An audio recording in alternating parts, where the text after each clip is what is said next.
Dan, how you doing, man? Nice to see you, Good my to friend. see you. Thank you for coming to Oh, Montreal. listen, I've always wanted to go to Montreal since I was a 10-year-old watching Nadia Comaneci do her gymnastics in the Olympics. So thank you for the invite. It's I good to appreciate have you it. here. Thank And you. tell us, I can't imagine anyone watching is not going to know who you are, but for the Okay. small minority that don't, can you just tell them who you are? I'm founder and president of Host in Ireland, which is a co-opetition more than anything that I started 5 years ago now, where I try and get as many competitors to work together in a collaborative way to be consistent on their message. And our motto and our ethos is the power is in the collective. And that's what we've done now, and we're up to 30 partners for this year. And I think, sitting here in Montreal, right, and looking at this market, and I really like this market because it's very aligned with what I'm trying to do in terms of placing the load in locations where there is green power. Sure. Right? But if you look at the journey that Montreal's going on, Yeah. you've already been on that journey, right? And Yeah. Dublin as a market, I mean, how many megawatts are there now? 660. So that's a lot, right? And when you started, how many were there? None. I So mean, is that five? That's not. no, sorry, not in that. When you consider, and it's a great point you make, because Ireland was recognised in the year 2000, as it happened, as the largest exporter of software in the world, even bigger than North America. The challenge was, when we look back, it was all on floppy disks. Right. It was all on CD-ROMs. But the same companies, Microsoft, Informix, Oracle, BAN, as they transcended across, we asked them, okay, well, if floppy disks and CD-ROMs aren't the thing, what is? Well, we're going to put them onto servers, and we're going to export it via fibre optic cables. So Okay. if you take it that Ireland, like all other geographies, have grown in the 20 years, let's say, up to a 660 megawatt cluster. But in particular over the last maybe 7 years. It's scary. 7 years. I mean, it's scary, right? Because the internet, I was reading an article in the New Scientist, and the internet's 50 years old last year. Yeah, And what's happened in that 50 years Yeah. is phenomenal. that's right. Right? Yeah. And where we're going, if you think about it from a growth and a scale perspective, we heard from Garry Cook earlier on today around the IPCC report and our obligations to transition towards renewable power. Yeah, yeah. What's your thoughts on it? Well, as a global citizen first, I think we all know now, scientifically, that there's challenges all over. So we need, as individuals and collectively, as countries and industries, to do everything we can not to make it any worse, to start with. To secondly, then we have to do everything we can to reverse the trend. So my feeling is that absolutely, both from a household to a data center and all technologies around it, they should either be reducing our carbon waste or our general digital waste and improving it as we go forward. So I don't think anybody's in disagreement with that. The challenge really, in my opinion, is with the speed by which this industry is growing and trying to fulfill and also change the dynamics of the supply of renewable. Is going to be a hybrid for same way as, and this is the way I'm adjusting my mind, is that in the same way as we're in a hybrid cloud life with some on-premise, some co-location, some cloud, we're going to have to live, as we are for a while, with other forms of gas, biogas, and renewables. But our desire should be that within this decade, we break the back of the dependency on fossil fuels. And there's no reason on the data center industry that any data center from now forward isn't either directly procuring renewable energy, is either incrementally funding renewable energy, or isn't even pioneering and doing hydrogen and offsite and fuel cells. Because we know now what needs to be done. So there's no say, and it's all one planet. So there's no point in saving in Europe and being a hog in North America or in China, as we heard.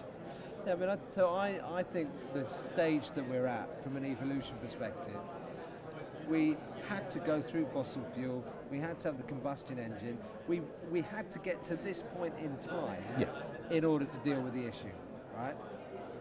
Because you wouldn't have electric cars if you hadn't invented the the combustion engine, right? You wouldn't be going. But it's called evolution, man. Yeah, but we now need to do it at pace, as you're saying. Yeah. Right. So talking about it from a collective group, and as I said to you earlier, I think that if countries can commit to targets, right, and companies can commit to targets, then surely we as an industry can commit to a target. Yeah. Right. Now you represent within your membership a significant part of the industry, right? Yeah. And if you look at all the commitments that they've all got and where they're all at, are they all aligned? Is it something that we can collectively drive into almost a statement of intent that we as an industry are going to take this to the point where we're going to meet a zero carbon at whatever that period of time is? See, I think you've got different runners and riders in the industry.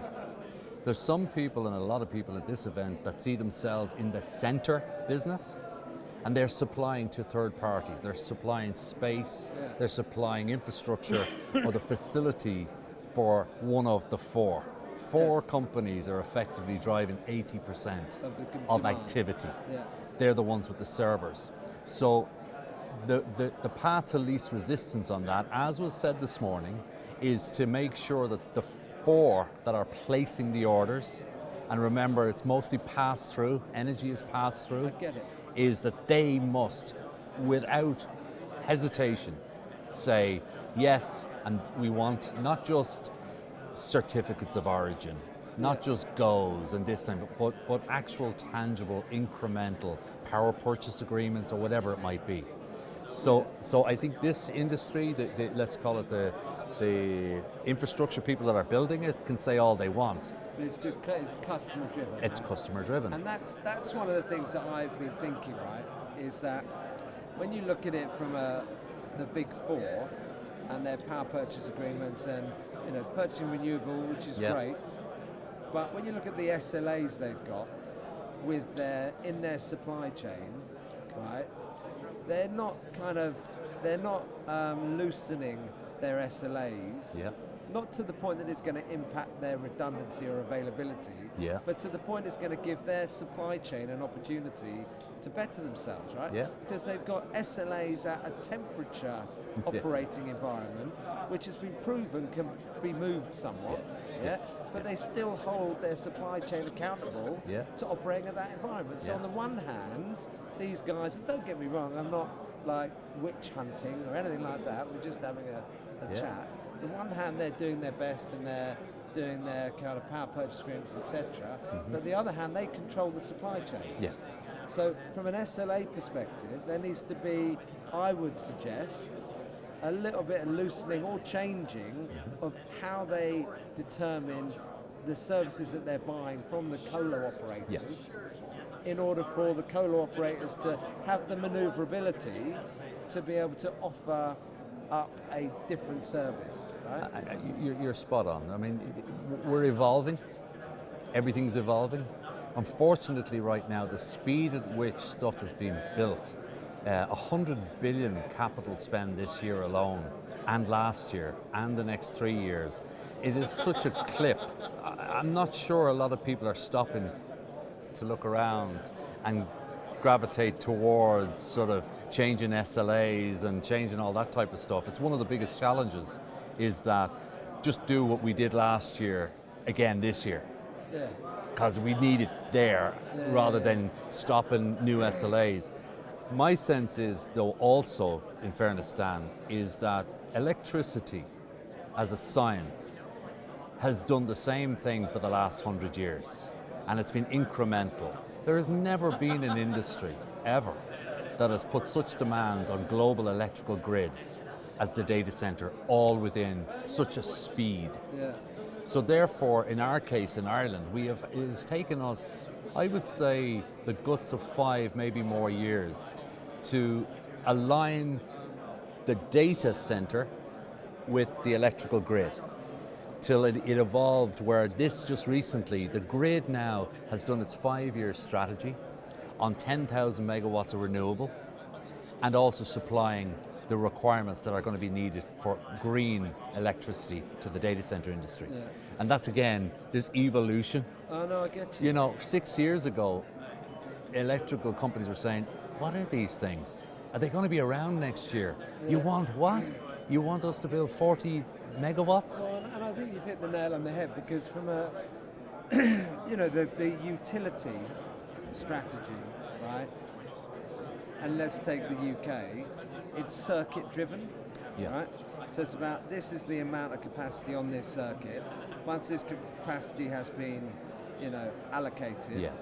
I'm moving on. Yeah, Right? yeah, And that relationship at a circuit capacity level with a data center operator at a procurement level, that's not a particularly sophisticated relationship. Agreed. And if you can integrate those two things so that, you know, the grid from a procurement and a load balancing perspective was it's like diesel generators. Yeah. Right? Noise abatement, environmental issues, they can't integrate with the grid yeah. in a way that allows them to balance the load in any way, shape or form. And that's the key thing, is to find the balance. It's, you know, motor cars, people would love to all migrate to electric cars tomorrow, because that's the right thing to do.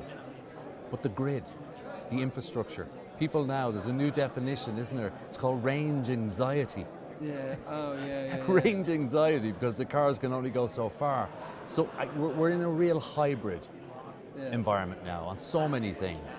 And I think that as we go forward with the options that are available, to your exact point, with data center providers being good grid citizens, Yeah. with also now, they've nearly 10 years under their belt where they're able to do better capacity planning. Yeah. You know, I think globally, somebody mentioned to me earlier that of all the data centers connected in the world, if we were anything over 40% utilization of the connections, we'd be lying. So that means there's 60% or so of the connections, we call them MICs, that are effectively there in case of. Because we don't know what's coming next. This decade now will bring us with the 5Gs and all the things that we've been all waiting for. It's to try and find experience-based decisions on how much you will actually use, as distinct to how much you think you'll use. Yeah. And that'll help greatly. Right sizing. Right sizing. The other thing that's clear is that we're now entering an era where we know that not all data is the same. You have certain data that needs proximity to the thing and to the eyeballs, fog computing, edge computing. Yeah. You know, that's one side. We've got others that need proximity to each other. You've got Dublin, Amsterdam, Frankfurt, where, because the data centers are all talking to each other with data. And then the third one, which is the real emerging one, is that data that's agnostic. It's what I call glacial data. You know, and I would say more and more as customers get to know that they have 2 or 3 different types of data sets, that they can put lots into where there's lots of energy and renewable. They'll still need some, so you'll again get a hybrid blend. But it's all experience. It's exciting, It's right? exciting. It's an exciting time. Well, I hope that when I look back in this decade in, knowing what we know, that we have taken the right decisions, the right honourable decisions, and that the industry, to your point, is not a renewable energy first, but a renewable energy only as we move to the end of the decade. And I do think that it'll take a decade. Yeah, no, I get you. You know, because it's not all in the control of the demand.